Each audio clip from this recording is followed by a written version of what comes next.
This is such a nice road we just built. It's been working out well, but now we have a problem. We have more consequences we're going to have to face. A lot of people may not realize when you build a road, you too may be faced with these consequences. It all started when Jeremy made some of these trees fall down and go fluff, and one of them fall down and go boom.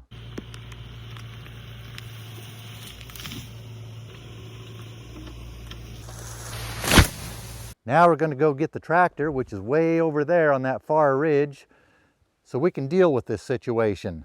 Since the tractor is way over there, that means we have to walk all the way over there. I could drive something over there to go get the tractor, but then I'd have to leave the thing over there because I'd be driving the tractor over here instead of driving that thing. Then I would have to walk all the way back over there to get that thing, which defeats the purpose. Unless, after I use the tractor here, I take it back there to pick up the thing, drive it back here. But then I'd have to walk from here back over there to get the tractor because I don't want the tractor over there. I want to have it back over here. There's so many things in life we have to deal with. I think it's just going to be easier to walk over there, go get the tractor. So a walking we will go. Well, a walking I will go. You don't have to walk anywhere. You can just sit there because I am all of a sudden going to show up right where we need to be because that's what I do. But what if the tractor doesn't start? Then I might wish I drove something over here to help deal with the situation. Fortunately, I had the foresight to bring my tractor won't start, deal with the situation kit, which consists of a 1/2 inch and 7/16 inch wrench, which happen to be just the right size for dealing with battery terminals. I think they should invent old tractors where you don't have to fiddle around with the battery connections. Of course it's going to start, it's the tractor. I never doubted it for a moment. It's a cold morning, so first we're going to give it a little shot of go-go juice. Nothing like the smell of go-go juice early in the morning.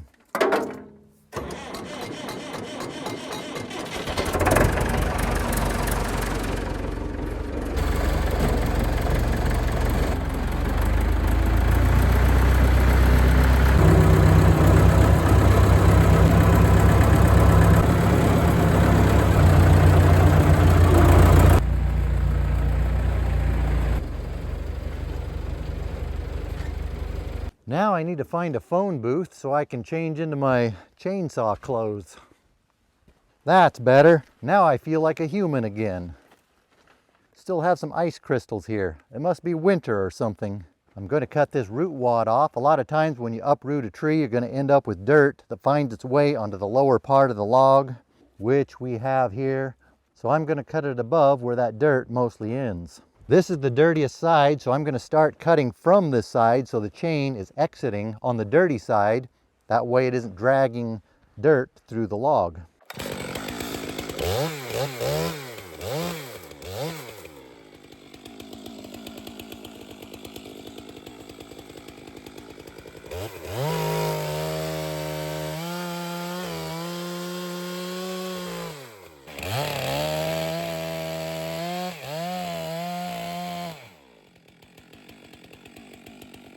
After I cut through that dirty side, I finished out on the uphill side.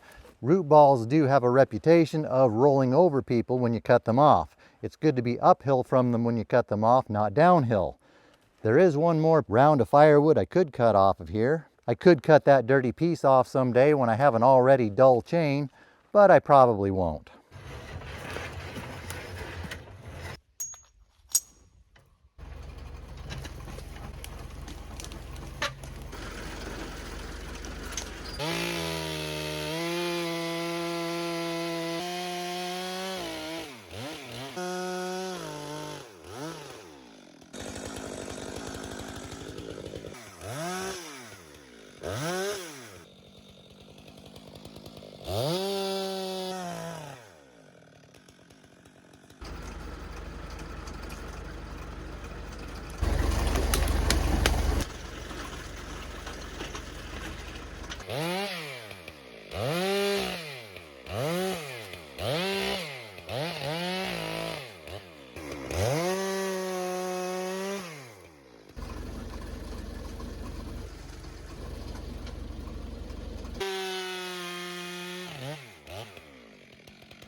If you haven't figured it out yet, the thing a lot of people may not realize they're going to have to deal with if they build a road, if trees come down, you might end up with a big mess you're going to have to clean up. If you haven't figured it out yet, that's what we're doing today. We're cleaning up this mess.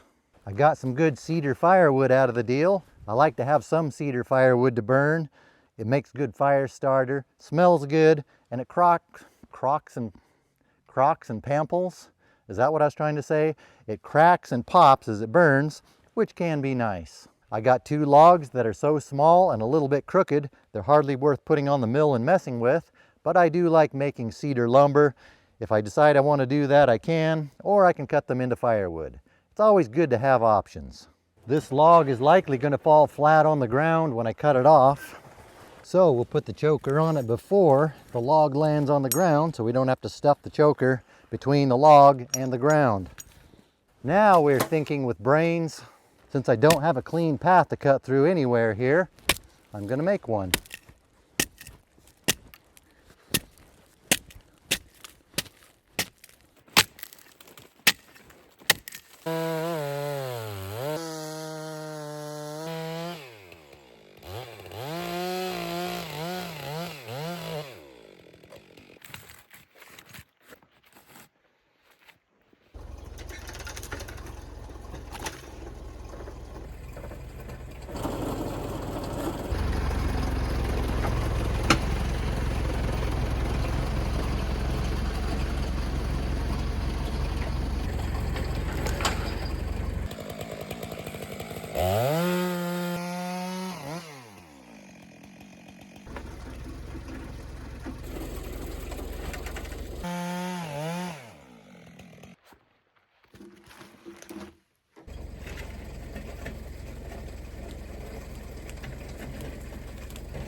See, my last video wasn't entirely clickbait.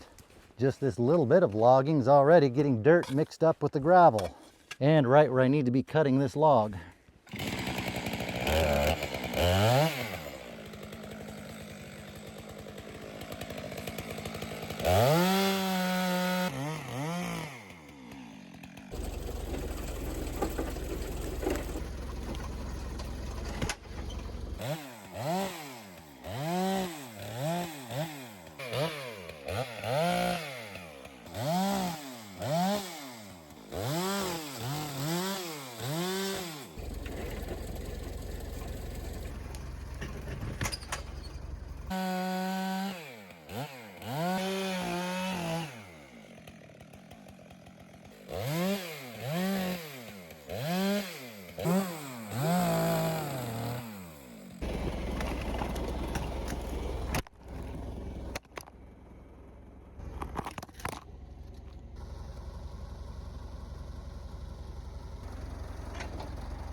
Uh-oh, I think we found a soft spot. No, you're not going to be able to back yourself uphill out of there. That's right, you're stuck. Now what are you going to do about it? There you go. Find a good stump to hook to. It sure is nice to have a winch when you need it to get yourself out of a pickle. Just make sure when you go to pick up the log again, you're not paying so much attention to the log, you forget to watch where you're going and end up in the same hole again. It sure is nice to have a winch to get yourself out of a pickle when you get yourself into a pickle.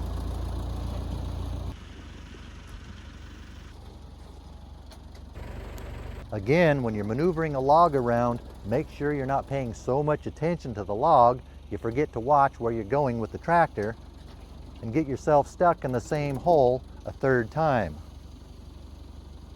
Have I ever mentioned how nice it is to have a winch? They can come in handy for getting yourself out of pickles.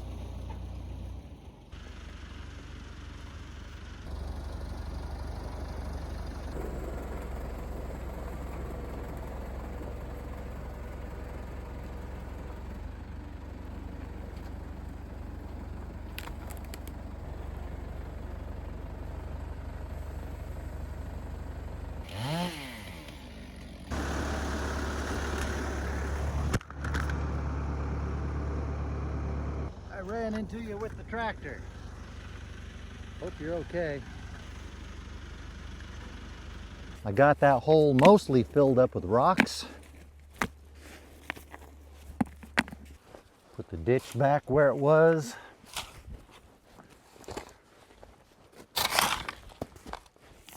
Put some fines in there to hold everything together. This hole is where that stump used to be. When the stump was taken out, the hole was filled up with dirt. The way this dirt works, if it's fresh dug, after it gets wet, it gets really soft to where tractors and things can sink into it like it did here. But after it goes over the summer, dries out again, then it hardens up after it settles, which is the way a lot of types of dirt work. But even after that first year, sometimes it still can be a little bit soft. It can take sometimes multiple years for it to really get firmed up. Now clean out this ditch that the logs and mostly the bottom of my winch messed up.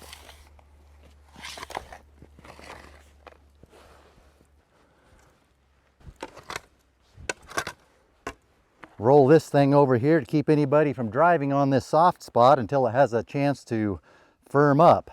Keep anybody from getting themselves in a pickle. Most people don't have winches on their hind end to get themselves out of pickles. I didn't get very good video footage of getting myself out of this pickle because I was so busy getting myself out of the pickle, I didn't think to move the cameras around. But it's probably best that way. I could just edit that part out like it never even happened. Or at least edit out the second time I got myself stuck in the same hole. And the third time. That way it'll look like I learned my lesson the first time. Now I'm getting dirt mixed up in the rock and rock mixed up in the dirt. Not only are the logs muddy, now the rock from the road is sticking to the mud. Chainsaws and sawmills should love that. Now we have rock reinforced mud on the logs. There are a lot of things to have to deal with in life. This is part of what I was saying in my last video. Now not only do we have a mess to clean up, but we have to be careful cleaning up the mess to keep the mess from messing up the rock on the road and keep the rock from sticking to the logs. But this is still a really nice road. I'm not complaining about it. This is just what I have to deal with now. My plan is to eventually burn all the slash and debris, clean it up real nice, but everything's wet and green. It's not a good time to burn it, but I wanted to get this done, get the logs in so I could pull the rest of the tree in, get all the slash concentrated in one spot, or at least one spot per tree close to the road where I will have other things to burn too. The main reason I wanted to cut the limbs off the logs so the limbs will dry out faster. The days will be getting longer, we'll be getting more sun. This should help them dry out faster so I can get them burned before wildfire season. I could burn them green, but it's more difficult that way. Down below all that, I have these 3 trees to deal with. The challenge is going to be getting them from over there to somewhere where I can utilize the wood without getting a bunch of mud in the rock and getting rock all over the wood, without having something to grab them, pick them up. Maybe the real answer is I need something to grab them and pick them up. But until I have that, I don't have that. I already cut the limbs off these ones when I made the beaver dam analogs in a previous video. Since the slash has already been dealt with, there's no real rush in getting these ones out. If you're wondering how the beaver dam analogs are holding up, if they're doing their job, we don't know yet. We just haven't had that much rain. We had one good shot where there was some water running around, but most of the storms are going up into northern Oregon, northern California, and they're just missing us. We've had just enough to get things muddy. Maybe the easiest solution right now for dealing with the mud is just leave this stuff alone for now, wait for it to dry out, for the mud to no longer be mud, or wait for a freeze. Although, we don't get a lot of really cold weather here. Some years it doesn't freeze that hard. That might sound a little bit like procrastination, but I'm okay with that if you are. Plus, things haven't been going that well with the tractor today. The tractor's doing fine, but the operator's been a little bit squirrely. Running over cameras, trying to bury the tractor in mud holes. Maybe we better call it a day before we get into more trouble. There's a lot more to do all the way along this road. This will be a long-term project. It'll still be here. If you didn't see this road being built, I'll put the playlist of that up here somewhere, and something else for you to watch. I changed the homepage on the channel. It has a bunch of playlists on it now, things you may not have seen before. With all of that, you should have plenty to keep you busy until the next video comes out.